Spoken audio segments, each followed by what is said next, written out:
Covering the islands of the Bahamas, ZNS Network presents The Bahamas Tonight. The following portion of the news is brought to you by McDonald's. McDonald's, I'm loving it.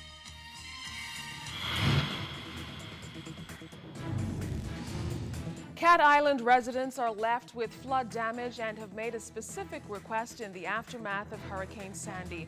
Good evening and welcome to the Bahamas Tonight, the National Report. I'm Keishla Adderley. Thanks for joining us. Deputy Prime Minister Philip Brave Davis was in San Salvador yesterday. As Janaea Noel Ferguson tells us, what he found was compounded damage as the island continues to recover from Hurricane Irene. While flooding and road erosion mounted the bulk of damage sustained from Hurricane Sandy on Cat Island, many residents are now agitating for the construction of a proper shelter facility. It's an idea the Member of Parliament for Cat Island, Deputy Prime Minister Philip Davis, is considering to ensure that residents are protected through any storm. I think you should have had a storm place. A proper shelter? For the whole of the district, that everybody goes there. And if they don't go there, then they're on their own. So you think that there should be a mandatory evacuation as well? You got trouble with people, because some of the old people, they wouldn't move, they gave a lot of problem. You know, like to go. A shelter? A shelter. A proper shelter? Yeah, a proper shelter. Just church, you go to church, the church roof blow off. I mean, the school only blow off too, but it's better to have, you know, something. One of the plans that I am thinking of, considering, is the construction of a gymnasium in each of the family islands, which could double as a hurricane shelter as well. So the construction of gymnasiums in these family islands, which would be something for our youth and the youth, that could then double as a hurricane shelter. Mr. Davis also concerned about the repair work left undone from Hurricane Irene more than a year ago. The incomplete job left government buildings like the administrator's office, local clinics, and many homes vulnerable during Hurricane Sandy and caused even more damage. The Works and Development Minister said an assessment of these structures was done, but little effort was given to make the necessary repairs. We started, and the hurricane has come, and hopefully now we'll be able to complete it with the hurricane season ending, and we'll do it in such a way that whenever another comes, the work that has to be done in restoration will not be as much. While Hurricane Sandy did not cause extensive damage in Cat Island, it did eat up the roadways like this one here in the Noses community. My suggestion right now, so we can't do nothing about this. The ocean is here. The minute we have a surge or anything, it's gone. So what needs to be done now is to move this back a little further. Mr. Davis' ultimate plan is to bring immediate relief to Cat Islanders. I think that there'll be efforts to meet all the needs of the residents here in Cat Island as quickly as we can. Residents of San Salvador say they fared well during Hurricane Sandy, but it's what happens after the storm that took us by surprise. If you look behind me, work crews are working feverishly to remove the sand from in the road. The sand that came over after the storm, possibly by a storm surge. Amazing to see the boulders that came out of the water onto the road and onto the other side of the road. The waves just picked them up as though they were little pebbles. It's an amazing sight to see. Talk about loss of property for residents here. We had about maybe half a dozen folks that lost their houses on this stretch here. Water got into the house maybe 4, 5, 6 inches at the most. It was sad to see some folks, to see the furniture floating in their houses. It was rather a sad sight. These homes are now closed until residents can begin their restoration efforts. And when I wake up, all this beach sand and all the water coming in, rushing in, and I was so afraid, I don't know what to do. So you thought you guys were in the clear after the storm? Yeah, we thought we was in the clear, everything was over. But surprisingly? Yeah, the storm, the surge just hit us. Well, I had to see. The ocean came straight through. Everything was washed up. We took out as much of the water as possible that we could have taken out, but we still have some sand and other stuff that is left. Waiting to see the weather break, where we can really get some work done in there. Where do you go from here, seeing all this damage? I am thankful for life. because you can replace material things, but life is what's important. And so once we have life, we can start all over. San Salvador MP Philip Davis toured the island with the technical team for the Ministry of Works to get a jump start on the work that will need to be done there. People they're assessing, and so we have to hear from them how best we can meet the challenges of a hurricane, impending hurricanes, and how to first of all protect our lives, firstly, and secondly property. And I think this exercise will help us to build upon the experiences of the past to ensure that we'll have less to concern ourselves about when a hurricane strikes again. Janae Noel Ferguson, ZNS News Network. Floodwaters also flowed in Abaco as heavy rain soaked the island from coast to coast. Our Shashina Roll spent the days before and after Hurricane Sandy there and tells us what assessments have revealed. Nearly 24 hours after Hurricane Sandy passed, areas like Murphytown saw the effects of a powerful wind and a storm surge that left the area with up to 3 feet in flooding.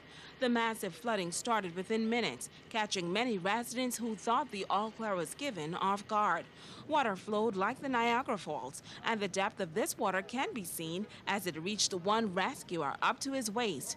Now, while some residents opted not to evacuate, a family along with their pets were removed by boat from the premises. Abaconians flocked to the scene to witness the phenomenon. But it would not be long before another rescue team, along with EMS personnel, had to go back into the government subdivision to rescue a bedridden 90-year-old woman before the situation worsened. Pastor of Fellowship Tabernacle Church, Silbert Mill, says, while many residents thought the all clear was given, Saturday evening, Mother Nature proved them wrong. In a matter of minutes, thousands, millions gallons of salt water breached the level of the land and came across, flooding these homes. We've had a consistent 40-mile-per-hour wind blowing from the west. It built up the waters on the flats in the mall area, and with the rise of the moon, with the tide and the moon tide that's impacted a higher level of tide water, it brought the sea inland. By late Saturday afternoon, the Changing Ministries Church in Murphytown also became victim to the storm surge as water surrounded its parking lot and nearby homes. A farm on the SC Boodle Highway could be mistaken for a swamp as the water submerged the area, killing some livestock and all of the vegetation. As our ZNS News team visited the southern part of Abaco, it quickly became clear that despite sharing the same name, Hurricane Sandy was not too kind to Sandy Point. Many homes could be mistaken for an island, as a surge from the raging seas also left much damage to cars and everything in its path. Evidence of Sandy's passing included lots of debris, damaged vessels, and beach erosion.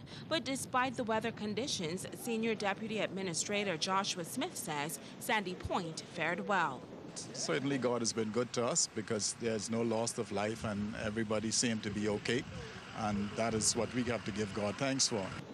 On Saturday, residents walked through the steep waters to assess the damage. Many were concerned because they had no communication with family members throughout the other islands. But all in all, they considered themselves blessed. In all things, we should give God thanks because we're still here. There was no loss of life. Thank God for that. We wasn't expecting it to be as powerful as it was. And so far, everybody fared well, health-wise. Administrator from North Abaco, Charles King, shares how Hurricane Sandy damaged that part of the island. It appeared as though the water was being pumped from point A to point B across the land. The tides were coming up and the seas were raging. People were unable to cross certain areas.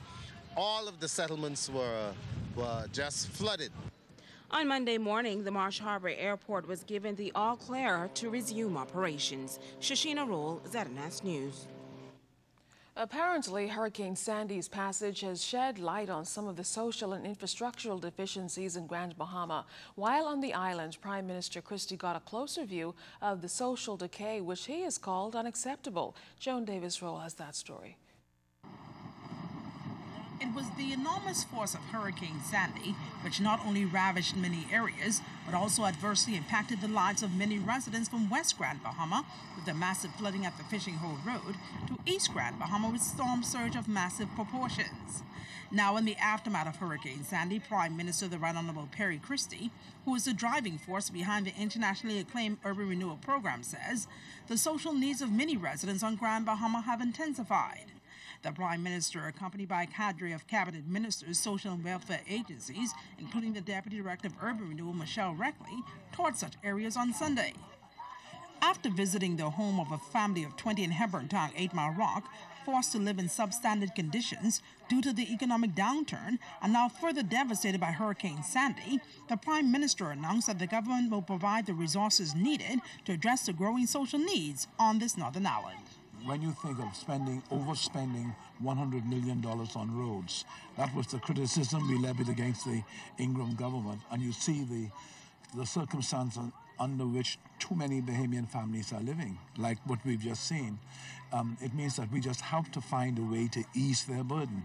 You have to have targeted employment. So rather than one household have everybody employed, we have to find a way to get some people employed in houses like this. We have to find a way to get the urban renewal program and the social services program, the small house relief program, to assist families like this. Certainly today I'm delighted to have with me the nation's chief executive, because walking around and talking about all the time, everyone does not understand.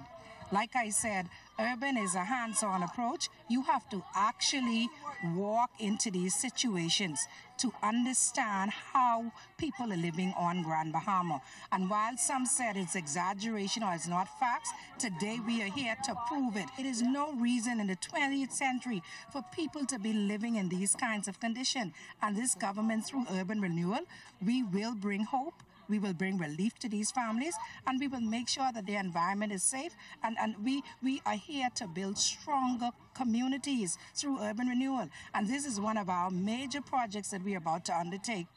The Prime Minister says while adults struggle to survive, his heart goes out to the children. Youngsters, he stated, must live in conditions conducive to healthy growth and development. They're being very innovative in being able to extend plywood and add to the homes. But when you have children living in this environment, that's the great challenge. You know, how do you ensure, that children have an environment conducive to good living, best practices, good education? The Prime Minister noted that officials must not only move to bring greater focus to the level of social decay, but also provide solutions. Too many times we do not know. We're sitting in New Providence, governing in New Providence, and we do not know the extent to which people are suffering in these islands. It so happens that in establishing the Ministry for Grand Bahama, we now have a minister on the ground in Grand Bahama who is able to, in a coordinated fashion, deal with all of the ministries that are represented here and actually be the first responder for us. Joan Davis-Roll, ZNS Network News.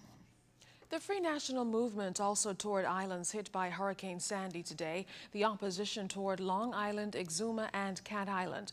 F&M leader Dr. Hubert Minnis spoke with us from Long Island earlier this afternoon and lamented that the livestock in Long Island took a big hit.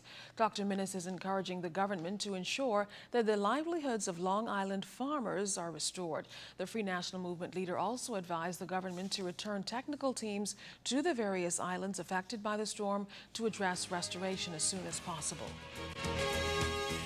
Well, we're just a few days away from the kickoff of the 40th anniversary celebrations. Coming up, the latest on them.